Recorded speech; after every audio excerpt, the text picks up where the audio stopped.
it's 21 Maxwell here, and welcome to another edition of the WWE Update series. You join us today for a pay-per-view special. It normally would be a network special, but because we don't have the network set up, that we're going with the method of putting on pay-per-view. But of course, it is a show from Japan, and it is Beast in the East number 3. Basically, obviously WWE's done one in real life. This is my second Beast in the East I've done in this save, so this would be the third. So here, we'll promote a few WrestleMania matches, as obviously that is my next big event. And I'll probably, at the end of the episode, go over the WrestleMania card so people can get their predictions in, or how they think that's going to go down. Really, it's just a case of getting some fun matches that you wouldn't normally see in storylines at the moment, and yeah, just pushing some different people. So not really much to speak about, we'll jump into it. Say it's just for fun, but hopefully it can gain us pop in Japan, it can gain us pop in America, hopefully. Our size is now at a level where we would comfortably be international, but I still want to stay national just for a wee bit longer to see how we transition into the brand split post WrestleMania. Here we go, it's Beast in these 3 guys. See how it goes down. So we've sold out the arena, that's good to see. 30,000 in the Kawasaki even, stadium. We start off with a former New Japan pro wrestler, Carl Anderson, takes on Roman Reigns in the opener. You know, just because they do that kind of thing on a Beast in the Special. They put a main guy out first. And in an exceptional match, Roman Reigns defeats Carl Anderson in 13:34 by pinfall. A B82, so a good match up there. We've got to make Roman look real strong going forward. The match did suffer a little bit from psychology, but it got the show off to a strong start. The crowd was hot, and Machine Gun went 89, Roman Reigns with a 98. Carl Anderson improving performance skills, and the negatives here was the length of the match and the psychology. After the match, we basically just see Roman Reigns beat down Machine Gun. That's basically just to get some heat and to get a good rating there. So A100 for that. It makes Roman look really strong. You got the crowd even hotter. Don't really much else to add there. No skill improvements, and the few negatives there are the announce team. Basically, after this, we then lead to a hype video which is documenting our WrestleMania main event, which is going to be Roman Reigns versus Dwayne "The Rock" Johnson. So that continues the You're Not My Bloodline storyline at A+95, and just hyping up one of our main matches at WrestleMania. Next up, and about that had some decent wrestling but didn't have much heat, Kenny Omega and Tomohiro Ishii defeated Enzo and Big Cass in 11:07 when Ishii defeated Enzo Amore with a vertical drop brainbuster. Ishii was head and shoulders above everyone else.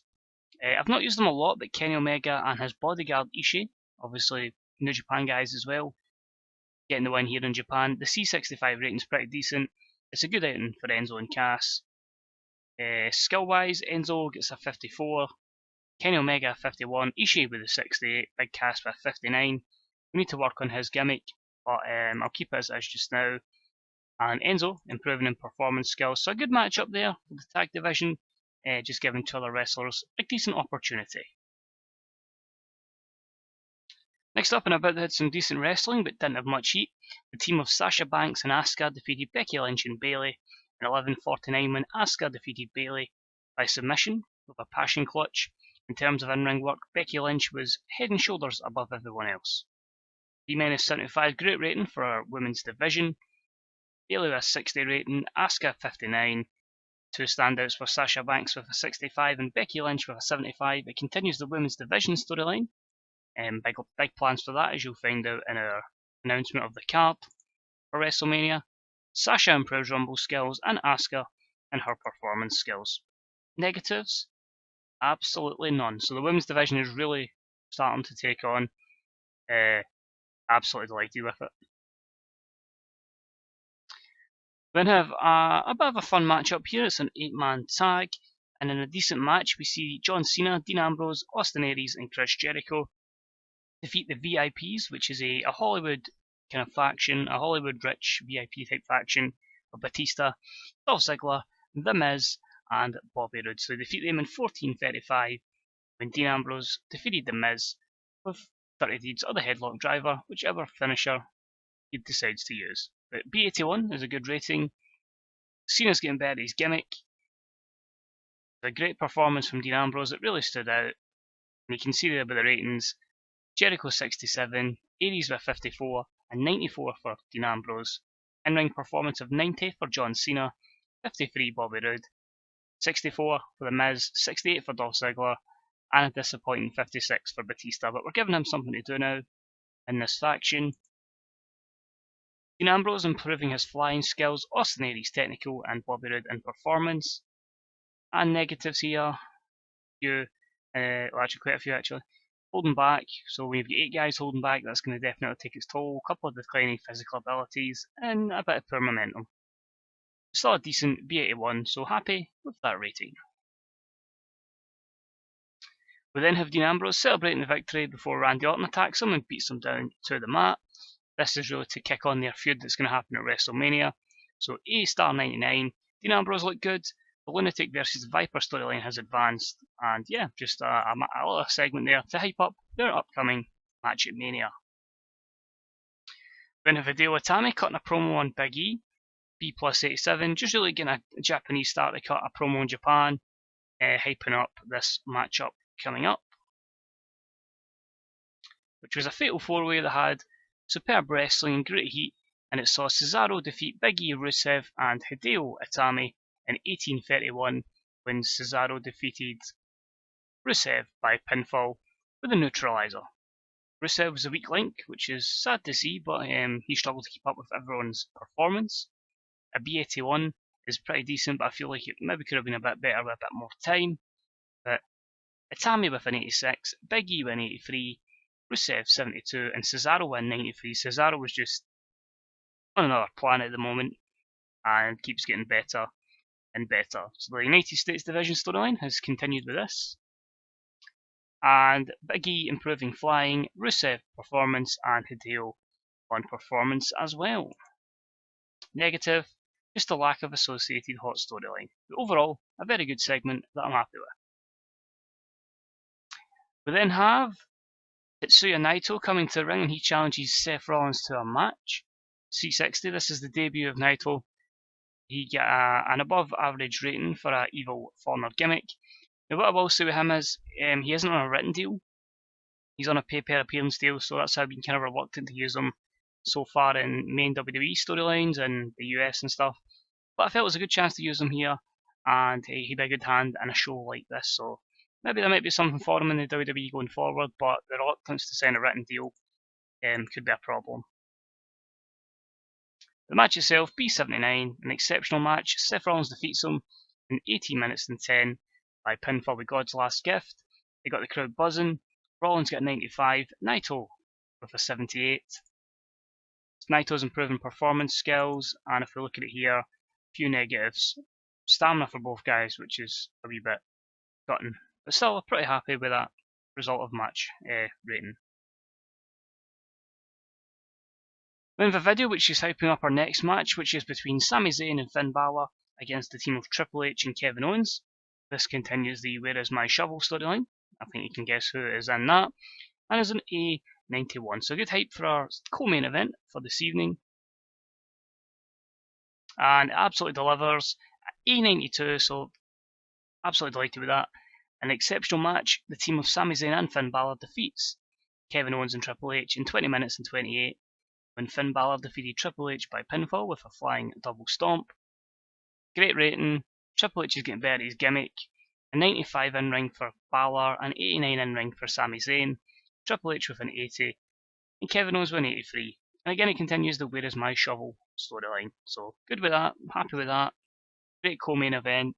Sami Zayn's improving his performance skills. And only negative with Triple H's declining physical ability. But still a good shift for him as he prepares for his WrestleMania matchup, which we'll reveal shortly. We then have Nakamura hyping a promo before his match against AJ Styles, which again A89. Nakamura coming across as a real star, which is good to see, but just giving another Japanese star a chance to have a promo in front of his home crowd. Will the match deliver though? That is the question. Not as much as I would have hoped it would have. Quite upset with that. In an exceptional match, Shinsuke Nakamura beats AJ Styles in 26:06 by pinfall with Samoan Driver. The match ended up being for the US title and not the WWE Championship, which made Nakamura defend his title for the 6th time. B plus 83, Nakamura with a 95 in ring, AJ with a 91. No skill improvements to speak of, and the negatives was probably because of the lack of storyline, inconsistency, chemistry for Nakamura, and AJ Styles' declining physical ability. But overall, I was hoping that would have blew the roof off the place, in all honesty, with a superb result. We should still get a very good rating, but I feel like it could have been a little bit better had we ended the show with that tag team match. And we'll have a wee look. It's still a B plus 87, which increases our popularity in 11 regions. Also found out that I hadn't been having any shows on in the UK because I had to deal with Sky Deutschland, which covered one very big area of Central Europe, and that overlapped the European and British coverage that I had with Sky Sports. So once that deal expires, which is the end of this month, I should be, when I'm gaining pop in most places, be gaining pop in all 40 regions. So only 11. I'm intrigued to know where that would be. Probably in Japan would be 6 of them. Maybe in the UK actually, because we do have that pay-per-view deal. Works fine. I think we'll go Sami Zayn, Finn Balor, and Kevin Owens, and we'll say to them, compliment every worker. So Sami's pleased, Finn Balor's pleased, and Kevin Owens is pleased. So I'd say it's still a fairly successful event. Obviously, it wasn't a network specialist much. It was put down as a pay-per-view. And we'll have a wee look at stuff which is happening around the wrestling world. So the show got fantastic reviews. Actually, if I click on it, we can see here an 11.99. So we did make nearly 6 million views. So it's done well from a commercial point of view. Rey Mysterio re-signed with AAA. That's cool. No interest there. Anything else there that overly concerns us? We'll have a look. We're signing people. As you can see here, we have a deal to bring in Ricky Banderas, so he will be coming in post brand split. AJ Styles re-signs for another 2 years. That's a done deal. El Texano Jr. is going to be signing as well. He was getting really over, so I thought it was a good chance to sign him.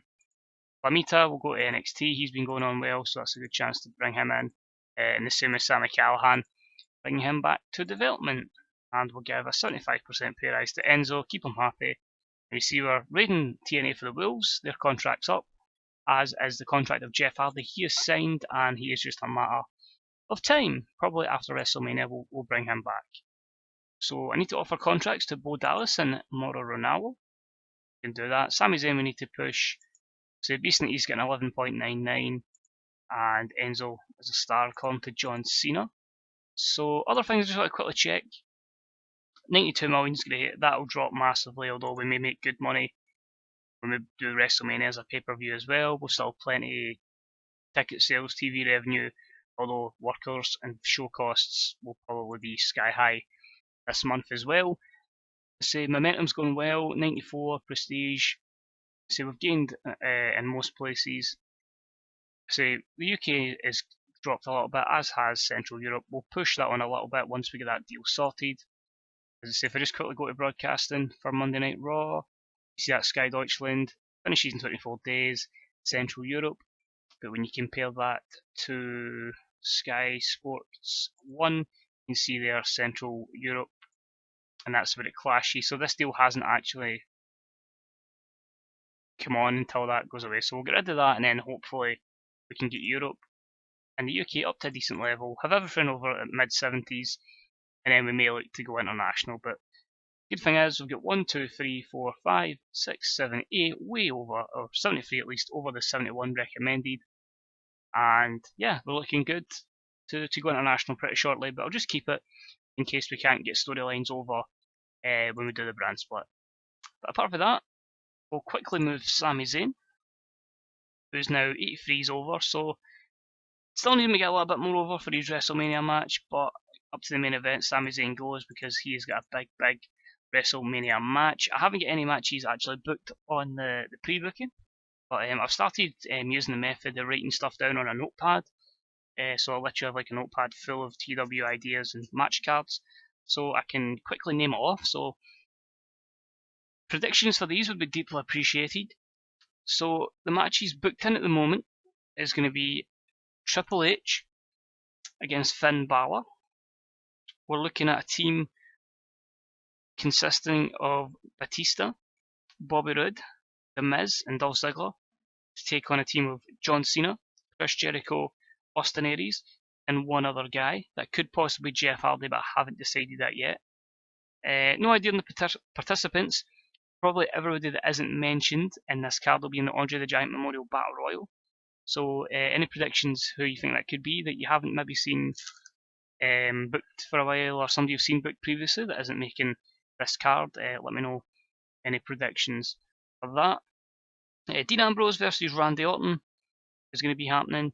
Gallows and Anderson is going to defend the titles against the DMG, Detroit Machine Guns, or potential other teams. It could be the New Day, it could be the Usos. I really haven't decided yet if that's going to be a triple threat TLC or a fatal 4-way tag match, so some of those teams may make that matchup.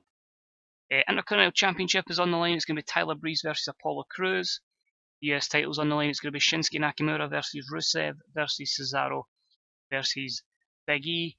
We have 6 women competing for the Women's Championship as Paige defends against Asuka, Bayley, Charlotte, Becky Lynch, and Sasha Banks. All 6 of them have been fantastic for me, so I felt it wasn't right to give just 2 of them an opportunity, but to give all 6 the WrestleMania opportunity. We also have the WWE World Heavyweight Championship match. The champion AJ Styles defends against the Royal Rumble winner Seth Rollins. We have the Undertaker in action, and he will face Kevin Owens. The Beast, can he be conquered? He has the ultimate underdog. None of this Rey Mysterio piss. It is going to be Brock Lesnar versus Sami Zayn. And of course, as mentioned, our main event for WrestleMania at the moment is set in stone to be Dwayne "The Rock" Johnson against Roman Reigns. So any predictions for that card, let me know what you are thinking, guys. And see who gets the most right. But as I say, that is a planned card at the moment, written down. This was planned maybe 2 weeks before I'm doing this video, and we'll just need to wait and see. So, as always, guys, that is it for this episode. Thank you for watching, it's deeply appreciated. The next video will be WrestleMania 33. Hopefully this will be out on Sunday. But as always, thank you. Your support is deeply appreciated. Any feedback and predictions, put them in the comments section and I'll get back to it ASAP. Your support is appreciated as always, and hopefully I'll see you for the big one at WrestleMania. Take it easy. Bye bye.